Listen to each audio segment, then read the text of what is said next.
नमस्कार, जय हिंद, जय भारत। साथियों, आज मेरे एसोसिएट साहब ने जो मेरे साथ काम करते हैं, उन्होंने कहा सर मुझे क्रिमिनल केस की प्रोसीडिंग को समझाइए। तो मैंने उससे कहा कि मैं एक वीडियो बनाऊंगा और आप उसे देखना, मैं उसमें समझाने की कोशिश करूंगा। वैसे तो मैंने उनको बता दिया था, लेकिन मैं बताना चाहूंगा और एग्जाम्पल के साथ आपराधिक मुकदमे की विभिन्न अवस्थाओं को कैसे दिखाऊंगा मैं इस वीडियो के माध्यम से। साथियों, जैसे कि आप जानते हैं, CrPC convert into the BNSS 2023 के अनुसार है। साथियों, मैं आपको हर चरण के बारे में हिंदी में, सरल हिंदी में समझाऊंगा, सरल भाषा में समझाऊंगा। साथियों, पॉइंट नंबर 1 की धारा 173 में एफआईआर रजिस्टर्ड होती है, एफआईआर पंजीकृत होती है। साथियों, जब कोई संज्ञेय मीन्स कॉग्नाइजेबल अपराध होता है, तो पुलिस थाने यानी कि पुलिस स्टेशन में प्राथमिक यानी कि फर्स्ट इंफॉर्मेशन रिपोर्ट दर्ज की जाती है। तो पहले मैंने आपको कौन सा सेक्शन बताया? भारतीय नागरिक सुरक्षा संहिता 2023 सेक्शन 173 के अकॉर्डिंग रजिस्टर्ड द एफआईआर। इसमें मैं एक उदाहरण देना चाहूंगा माय डियर फ्रेंड्स, कि रमेश ने अपनी कार चोरी होने की रिपोर्ट पुलिस स्टेशन में दर्ज कराई। पुलिस ने उनकी शिकायत के आधार पर, उनकी कंप्लेंट के आधार पर एफआईआर दर्ज की। अब मैं पॉइंट नंबर 2 पे आता हूं कि जो एफआईआर हुई है वो 173 में हुई है, और मैं पॉइंट नंबर 2 पे आता हूं कि 176 जांच की जो शुरुआत होती है वो सेक्शन 176 में होती है। साथियों, कमेंसमेंट ऑफ द इन्वेस्टिगेशन कहते हैं इसको। साथियों, एफआईआर दर्ज होने के बाद पुलिस अपराध की जांच शुरू करती है, इन्वेस्टिगेशन करती है, इन्वेस्टिगेट करती है। मैं उदाहरण से समझाऊंगा कि एफआईआर दर्ज होने के बाद पुलिस अधिकारी ने चोरी हुई कार की तलाश और सबूत इकट्ठा करना शुरू कर दिया। माय डियर फ्रेंड्स, जैसे कि मैंने आपको अभी तक 2 पॉइंट बताए, एफआईआर रजिस्टर और इन्वेस्टिगेशन। अब मैं पॉइंट नंबर 3 की बात करूंगा। 187 बीएनएसएस सेक्शन 187 क्या कहता है? ये बात जो करता है, रिमांड की बात करता है। This section is talking about the demand. Remand, demand नहीं, रिमांड, रिमांड की बात करता है। डिमांड से ही बना है रिमांड, यानी पुलिस डिमांड करती है रिमांड के लिए बिफोर द ऑनरेबल कोर्ट से। माय डियर फ्रेंड्स, जांच के दौरान यदि अपराधी को गिरफ्तार किया जाता है तो उसे 24 आवर्स यानी कि 24 घंटे के भीतर मजिस्ट्रेट के सामने पेश किया जाता है। साथियों, मजिस्ट्रेट आगे की जांच के लिए आरोपी को पुलिस या न्यायिक हिरासत में भेज सकती है। या तो रिमांड दे सकती है या जुडिशियल कस्टडी में भेज सकती है, जिसमें आगे की पूछताछ के लिए उसे 14 दिन की न्यायिक हिरासत में भेज सकती है, जैसे कि मैंने आपको बताया। अब मैं पॉइंट नंबर 4 में बात करूंगा सेक्शन 193 चार्जशीट दाखिल करना, filing of the chargesheet before the honourable court. My dear friends, जांच पूरी होने के बाद पुलिस रिपोर्ट, जिसे चार्जशीट कहते हैं, न्यायालय में दाखिल करती है पुलिस। उसमें आरोपी के खिलाफ इकट्ठे किए गए सबूत और गवाहों के बयान होते हैं, उसे कहते हैं चार्जशीट, जो सेक्शन 193 के अंदर आता है। माय डियर फ्रेंड्स, जांच पूरी होने के बाद मैंने बताया, जब जांच पूरी हो जाती है, filing of the chargesheet section 193 में होता है। माय डियर फ्रेंड्स, जैसे कि ये जो प्रोसीडिंग थी, ये क्रिमिनल प्रोसीजर है, मैं समझाने की कोशिश कर रहा हूं इस वीडियो के माध्यम से। मैं एक उदाहरण से समझाना चाहूंगा, and this is the example. जांच पूरी होने पर पुलिस ने सुरेश के खिलाफ चार्जशीट दाखिल कर दी before the honourable court, court के सामने, जिसमें चोरी के सबूत और गवाहों के बयान सम्मिलित थे, शामिल थे, एनक्लोज थे। अब मैं पॉइंट नंबर 5 की बात करता हूं, सेक्शन 210 मजिस्ट्रेट द्वारा संज्ञान लेना, means magistrate takes cognizance, magistrate takes cognizance। My dear friends, न्यायालय चार्जशीट का अध्ययन करती है और यह तय करती है कि आरोपी के खिलाफ मुकदमा चलने के लिए पर्याप्त आधार है या नहीं। माय डियर फ्रेंड्स, ये जो बात करती है सेक्शन 210 के अंदर, माय डियर फ्रेंड्स, अब मैं बात करूंगा सेक्शन 227। इसमें ऑनरेबल कोर्ट क्या करती है, सम्मन या वारंट जारी करती है, इंश्योरेंस ऑफ सम्मन ऑब्लिक वारंट, सेक्शन 227 के अंदर। माय डियर फ्रेंड्स, कोर्ट आरोपी को सुनवाई के लिए पेश होने का आदेश देती है, ऑर्डर देती है, सम्मन करती है या वारंट जारी करती है। साथियों, ये जो सेक्शन है जिसमें वारंट और सम्मन जारी होते हैं, सेक्शन 227 है, यानी कि 227। माय डियर फ्रेंड्स, मैं उदाहरण से समझाऊंगा।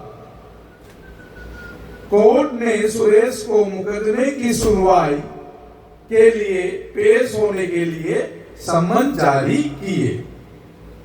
अब मैं पॉइंट नंबर 7 की बात करता हूं। माय डियर फ्रेंड्स, 230 यानी कि 230 दस्तावेज की प्रति देना, यानी कि supply of copy of the documents to the accuse, advocate oblique accuse. My dear friends, section 230 के अंदर supply of copy of documents, मैं एग्जाम्पल के माध्यम से समझाना चाहूंगा। माय डियर फ्रेंड्स, आरोपी को पुलिस रिपोर्ट और अन्य दस्तावेजों की प्रति यानी कॉपी दी जाती है ताकि एक्यूज वह अपना बचाव तैयार कर सके वकील साहब की सहायता से। माय डियर फ्रेंड्स, आगे मैं बात करूंगा पॉइंट नंबर 8 की, जो सेक्शन 232 232 कमिटल ऑफ केस का सुपुर्दगी, हिंदी में बोलते हैं केस का सुपुर्दगी, means committal of case.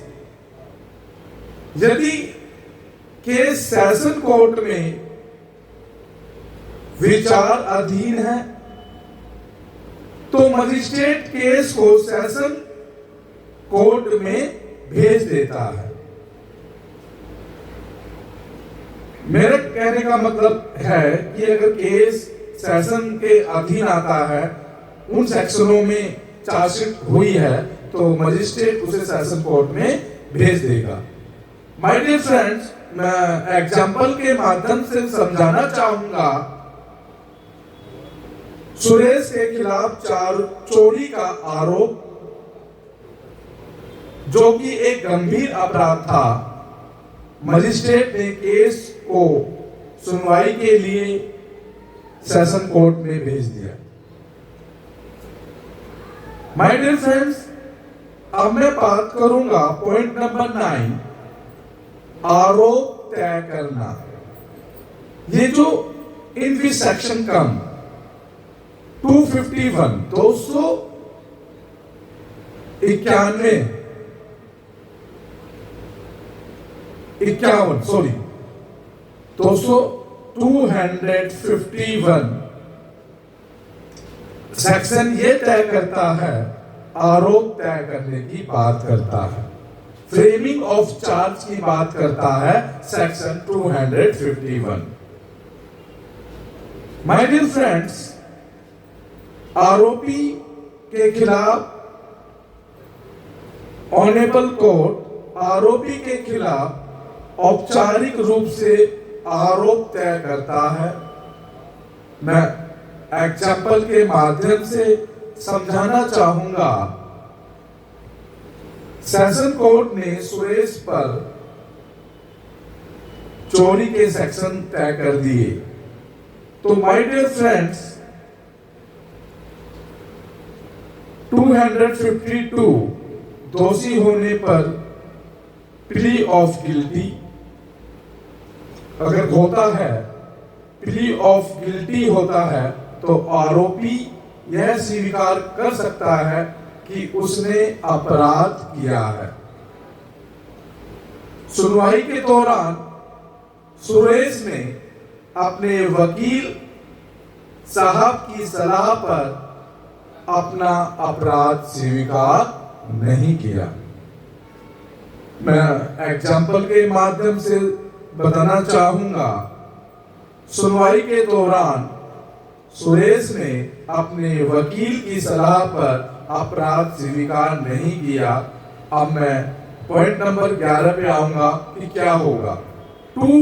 Section 264 अभियोजन पक्ष के सबूत यानी प्रोसिक्यूशन एविडेंस पर आ जाएगा।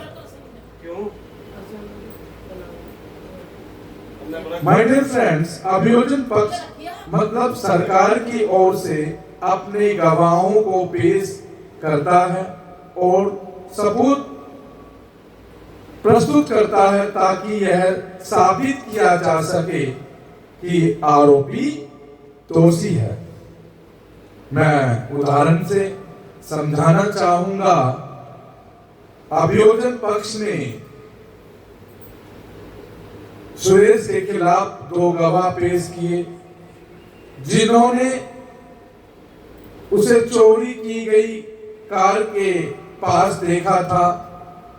एक पुलिस अधिकारी ने भी सबूत के रूप में सीसीटीवी फुटेज पेश की। अब मैं बात करूंगा सेक्शन 12। सेक्शन 351 आरोपी की पूछताछ एग्जामिनेशन ऑफ द एक्यूज। अभियोजन पक्ष के सबूतों के बाद कोर्ट आरोपी से सवाल पूछता है ताकि उसे अपना पक्ष रखने का मौका मिले। माय डियर फ्रेंड्स, ये जो मैं बता रहा हूं ये क्रिमिनल प्रोसीडिंग है। अब मैं पॉइंट नंबर 30 की बात करता हूं, 13 की बात कर रहा हूं।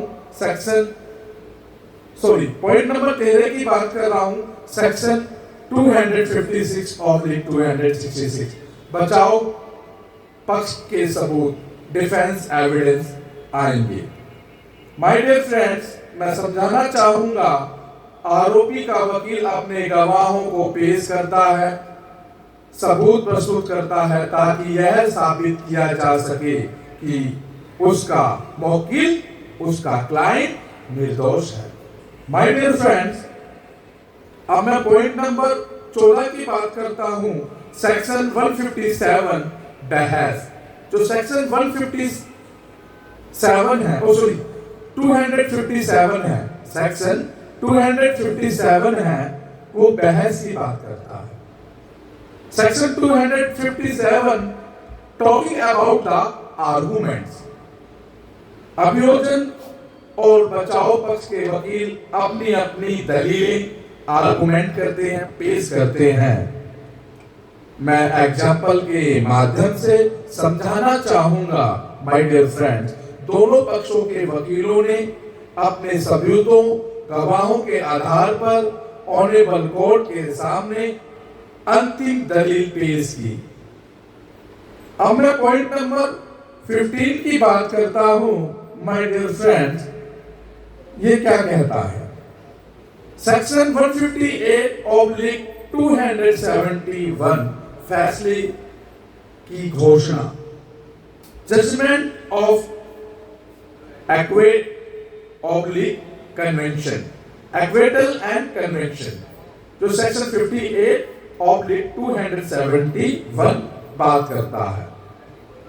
सभी सबूतों, गवाहों के बयानों और दलीलों को सुनने के बाद ऑनरेबल कोर्ट अपना फैसला सुनाती है। या तो उसको एक्वेटल कर देगी, बरी कर देगी। यदि कोर्ट को लगता है कि आरोपी दोषी है तो उसे बरी कर दिया जाता है, कन्विक्शन यानी दोषी। यदि ऑनरेबल कोर्ट को लगता है कि आरोपी दोषी है तो उसे दोषी ठहराया जाता है और सजा सुनाई जाती है। माय डियर फ्रेंड्स, मैं जो ये बात कर रहा हूं सभी सबूतों और दलीलों को ध्यान में रखते हुए ऑनरेबल कोर्ट ने पाया कि सुरेश के खिलाफ पर्याप्त सबूत नहीं थे और उसे अपराध से बरी किया और कर दिया। साथियों, this is the proceeding of the criminal proceeding with section. Thank you.